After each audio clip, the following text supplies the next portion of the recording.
देखे होंगे पति पत्नी की आपस में बनती नहीं है तो उसके घर में कभी शांति नहीं रह सकती, लक्ष्मी नहीं रह सकती, क्लेश मचा ही रहेगा। तो पति पत्नी की अगर आपस में बनती नहीं है तब उसके लिए बताया गया कि अगर प्रेम समाप्त हो जाए, चाहे पति पत्नी के बीच से, चाहे माता पिता बच्चों के बीच से, तो अगर बच्चों से प्रेम नहीं रहा तो माता पिता को दूध की धारा से अभिषेक करना चाहिए भगवान शिव जी का।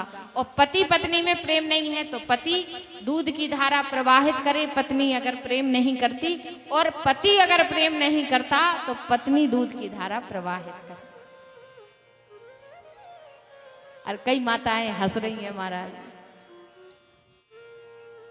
अब देखो सच्ची बात भी बताओ तो फिर मुस्कुराना हंसना, हम थोड़ी अपने मन से कह रहे हैं, जो पढ़ा देखा वो आपको सुना दिया।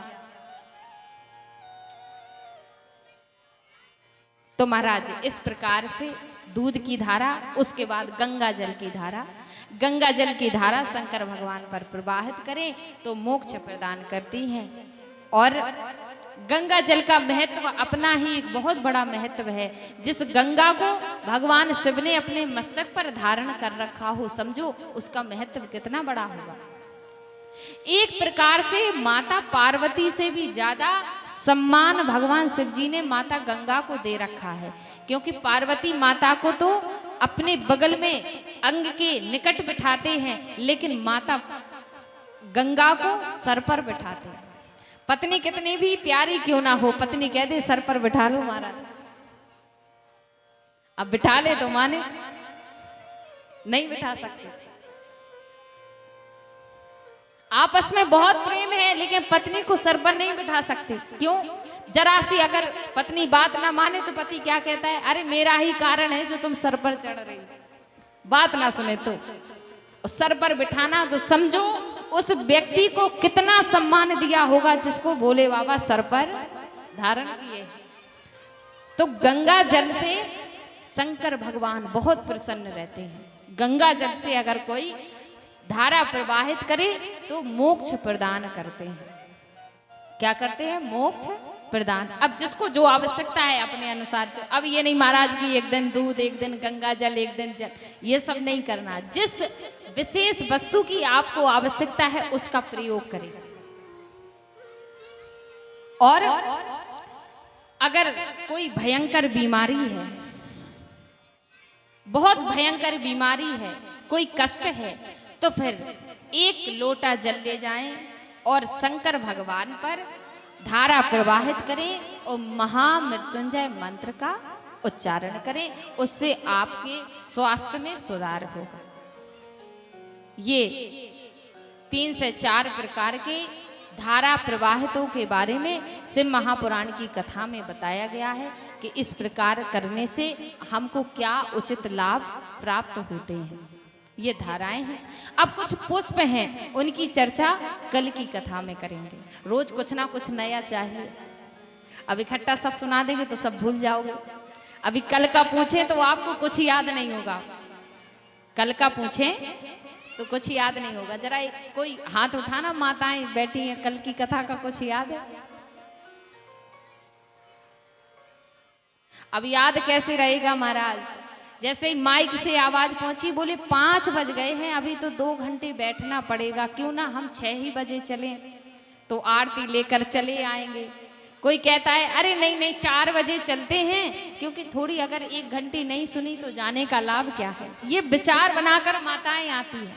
आप ये मत समझो कि हमको कुछ पता नहीं, हम सब जानते हैं। यहाँ बैठ कर के सब दिखता है, कौन क्या सोच रहा है, क्या कर रहा। जैसे आप हमको देखते हो वैसे हम आपको देखते हैं। और एक उदाहरण और है, नीचे वाले को ऊपर का कम दिखता है लेकिन ऊपर वाले को नीचे का। जैसे कोई व्यक्ति छत पर खड़ा हो और आप नीचे से देखें तो आप ज्यादा देर देख नहीं सकते, नजरें झुका लेंगे, वो साफ नहीं दिखेगा। लेकिन जो घर की छत से आपको देख रहा है उसको आप साफ साफ दिख जाओगे। तो सब दिखता है। और महाराज चेहरा और आंखें आपकी भावनाओं को प्रकट कर देती हैं। आपके जैसे विचार होंगे आपकी आंखें बोल देती हैं। आपके मन में किसी के लिए प्रेम होगा तो आंखों से प्रकट हो जाएगा। आपके मन में किसी के लिए शत्रु का भाव होगा तो आंखों से प्रकट हो जाएगा। आप किसी से जलते होंगे तो चेहरे का भाव बदल जाएगा। जैसे आप अपने प्रेमी को देख लें तो मुस्कुराहट आ जाएगी, आंखों में प्रेम आ जाएगा, क्योंकि आप उससे प्रेम करते हैं। और कोई आपका शत्रु दिख जाए तो आप मुंह बनाने लगते हो, आपका चेहरे का रंग बदल जाएगा महाराज, गोरे से काले पड़ जाओगे आप, क्योंकि शत्रु सामने। अब आप वहां बैठना पसंद नहीं करते जहां आपका शत्रु बैठा है, और मित्र मिल जाए तो भाव अलग है। जैसे रिश्ता होता है वैसा भाव, वैसी भावनाएं, आंखें, चेहरा बोलने लगता है, शरीर की प्रतिक्रिया बदल जाती है। जैसा रिश्ता आपके सामने है वैसी भावनाएं अंदर से प्रकट होने लगती हैं। तो ये सब छोटी छोटी बातें होती हैं, ये ऐसे पता नहीं चलती। कैसे? धीरे धीरे अनुभव व्यक्ति को सब कुछ सिखा देता है। अनुभव का क्या है, ये उम्र से भी प्राप्त नहीं होता, परिस्थितियां, संघर्ष व्यक्ति को अनुभव करा देता है। जिस व्यक्ति के जीवन में परिस्थितियां, अब जैसे कोई 80 साल का व्यक्ति है और एक 10 साल का बच्चा है। अब वो 80 साल का व्यक्ति इतना धनी व्यक्ति है जो कभी जीवन में भूखा नहीं रहा, और एक वो 10 साल का बच्चा इतना गरीब है कि रोज भूखा रहता है। फिर 80 साल के व्यक्ति से पूछा जाए कि दादाजी भूख क्या होती है, दादाजी कहेंगे बेटा मैं तो कभी भूखा रहा नहीं। अब उस 10 साल के बच्चे से पूछा जाए बेटा भूख जानते हो, हाँ मैंने देखी है भूख कैसी होती है, क्योंकि मैं भूखा रहा हूं। तो परिस्थितियां और संघर्ष व्यक्ति को अनुभव करा देती है, उम्र से कुछ नहीं। उम्र में भले ही आपने कई बार देखा होगा व्यक्ति बूढ़ा हो जाता है पर ज्ञान 1 पैसे का नहीं। और कोई कोई बालक 5 वर्ष का, 10-15 वर्ष का होता है, लेकिन ज्ञान इतना है कि 15 वर्ष का व्यक्ति भी उसके आगे बड़ा